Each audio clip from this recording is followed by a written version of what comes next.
just typed it all out. And now I can't see because it's really dark over here. But this is Katie, our middle daughter, Taylor, our youngest, and then Nick, our oldest, back here. And first of all, I just want to thank you all for coming, all of our close family and friends. You guys were all special picks. If any of you guys know Scott, he's not an attention person, so he's loving this right now. But today we're celebrating my husband after 32, or if you ask corporate, it's 35 years of his hard work and dedication and commitment and bravery, tireless dedication, not only to the community but to the fire department.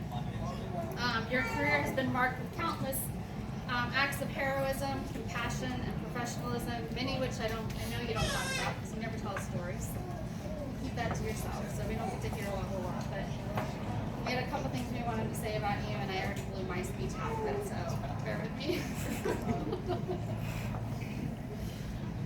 So as a family, obviously we made a lot of sacrifices, holidays, birthdays, softball tournaments, everything like that. But we still made it work. We showed up. You showed up to games, practices, everything.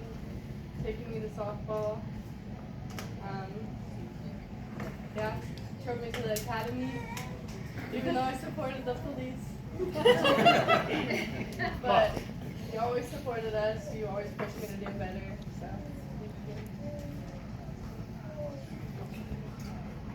You have always been someone dedicated to going above and beyond, and I don't see that stopping just because you have removed the uniform. Even after being exhausted after 24, 48, or 72-hour shifts, you were always there for family and friends when needed. For us, it was usually a car problem, definitely for me. Help with schoolwork or helping me with my lines for a player speech at school. You can tell you were probably exhausted, but you did it anyways, and I'll always remember that. As you hang up your helmet, remember that you always will be appreciated for your sacrifices.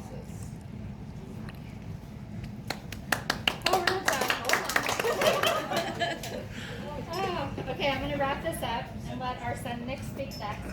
And anyone else, so if anyone else wants to say anything brave or embarrassing that I haven't heard about my husband, I would love it. I'm so proud of you and everything that you've done. And I've always been proud of being a fire wife. I never really saw our life any other way but being a fire family. So this last year and a half, I've definitely gotten a taste of what it's going to be like. And I'm open to it. I like it. I'm on board. I like having you at home in bed every night. So love you. Come on, Don. He sleeps on the couch till like 5 in the morning. He's a fireman. So love you. I'm proud of you. I refuse to go off on paper. So, my mom talked about dedication. I've never really seen anybody dedicated as much as you when it comes to work, the family, my mom, me, the adoption. So, I love you. Thank you, sir. Now the tears start.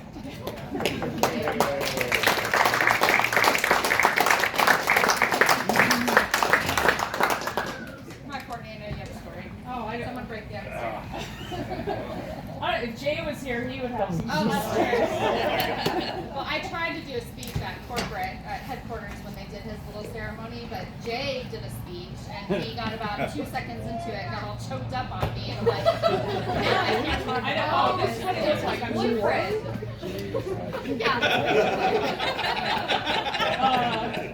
No, Jay has better stories for sure, but especially now, like we're neighbors up in Strawberry and 5 doors down, so we're gonna still have that going on and all the shenanigans up there. But I got to work a couple times with you while you were a captain, and I was still a firefighter and engineer, and had some good shifts. And all of Jay's stories, which I wish he could be here to tell, because it would be much more animated. To say the least.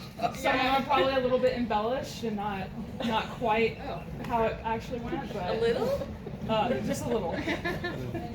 But no, I know this is not, probably exactly how you want to go out, but you got people here and more people that aren't here that appreciate you and everything you've done and all the stories, all the time you spent with mentoring people, helping people. And, we're lucky to have the whole family as our friends and get to hang out at the cabin and have more crazy stories. And stuff. So, happy for you. Thank you.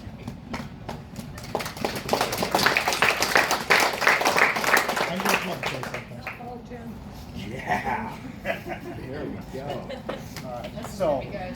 you guys, I want to just say on behalf of all the Scottsdale firefighters, retired and stuff, when it comes to Scott, there's some things that you have to understand. One, professionalism and character. Okay? Scotty and I go back a long ways, and ever since I've known him, he's always been nothing but professional when it came to doing his job. Working at Station 6 or 9, if it was our firefighting, you'd be asking him to do something, or ask him to be part of something, or he would jump on to it. And then on the other side of it is character, and it's being willing to be there for other members of our station crew when they needed something. Scotty was there for you, and then you see that on duty and you see it off duty with his family and everything like that. So I mean, we have so many stories, but I tell everybody after one. I know what it's like because I've been in the service since I was 18 years old, and I know that my wife and I have a long marriage too, but we've only been there half the time. So I tell everybody we've been married for 40 years and it's only 20 because we're gone half that time, and I think that's the same thing. It's an adjustment. But you go out and you do this job every day. You come to work, and we don't look at ourselves as heroes or anything like that. But we say when you come to work and you gotta go on fires, you gotta deal with death, and you got to deal with people's worst times. That can be kind of stressful. And the fact that you did this for such a long time and you're done and you can walk away from it, there should be nothing but being proud and you did it professionally, you did it great. So I think my brothers and sisters, I know they're going to say more stuff, but on behalf of everybody with the fire department, you did it right. You did it, for a great career, and congratulations. So cheers to Scott. Yeah.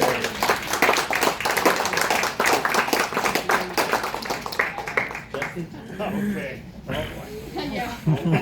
Yeah. Where do I start? I don't know. Should I start at the beginning?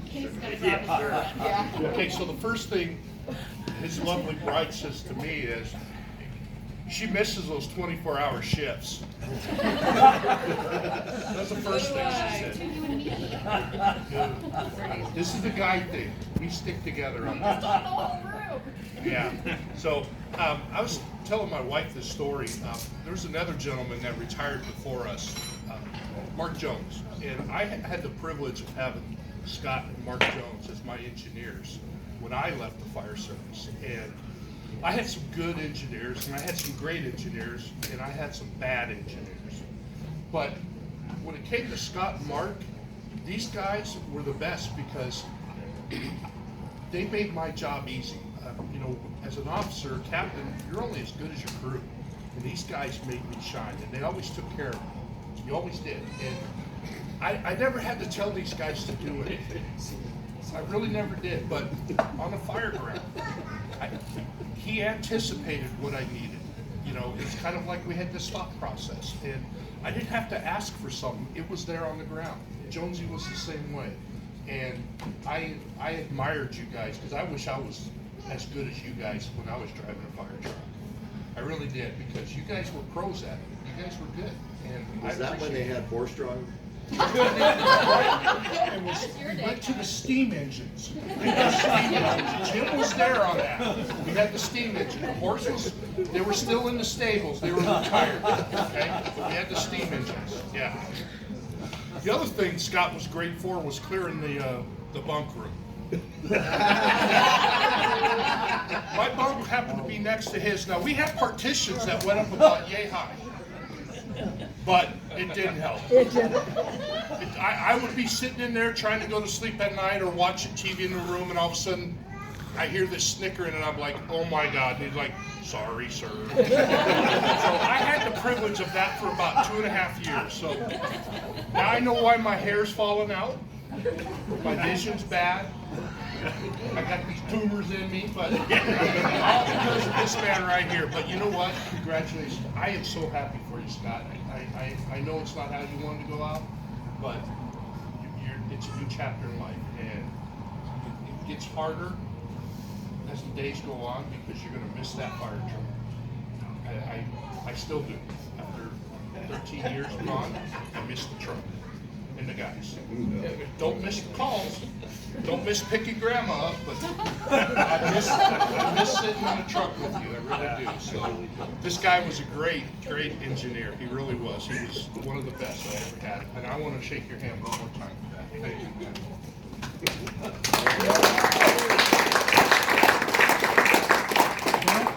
Take your spot at 9. I'm going to follow you here as well. 10-4, buddy. 10-4. You did take my spot when I left. I did. What you got me, Scott? Came into the ARF world, didn't know squat. Airport rescue firefighter, was not it. Leaned on Scott, leaned on Mark.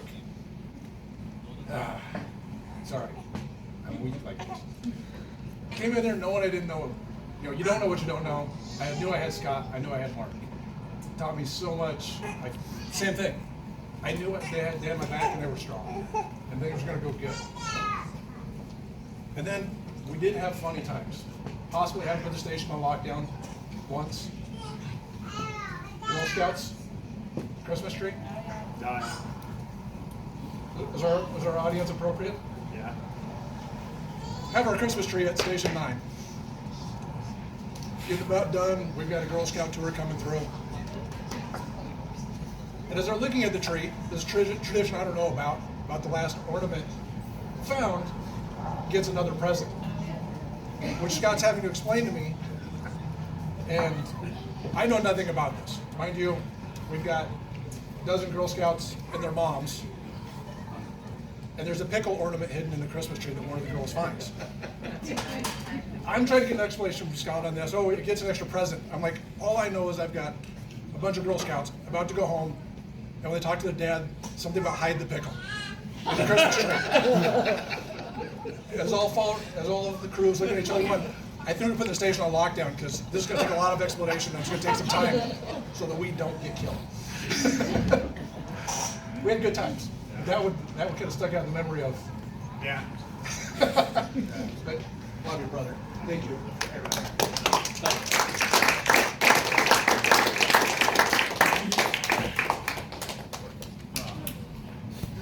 All right. Now, I'm not a fireman. Don't let the physique fool you. I've had the privilege of seeing Scott for over 30 years as a family and friend. And one of the coolest things ever was when I got to officiate the wedding and seeing you and her come around that corner. I teared up at the wedding. And what you've done for over the years to these kids, how you've taken care of them, Sean, and the family, you're just a great guy. And I just want to tell you, it's a great guy, guys. It's a great guy. He won't be on a fire truck, but Scott's birthday fire truck, that business is coming soon. We're going to buy him a fire truck. He's going to go around the neighborhoods and do birthday parties for his fire truck. So he'll be back in a fire truck soon. It's just going to be Scott's birthday fire truck. So, buddy, I'm going to finish that shot with you. Cheers.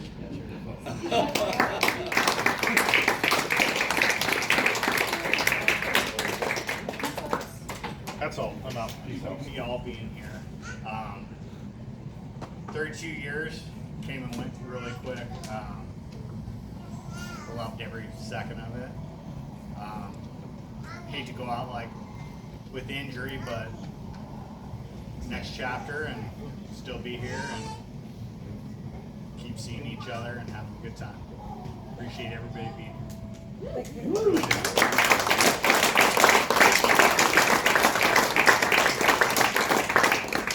While I have all of your attention, if you haven't signed, there's a picture in the back. Please sign it, give him some wishes, and we have plenty of food still, cake.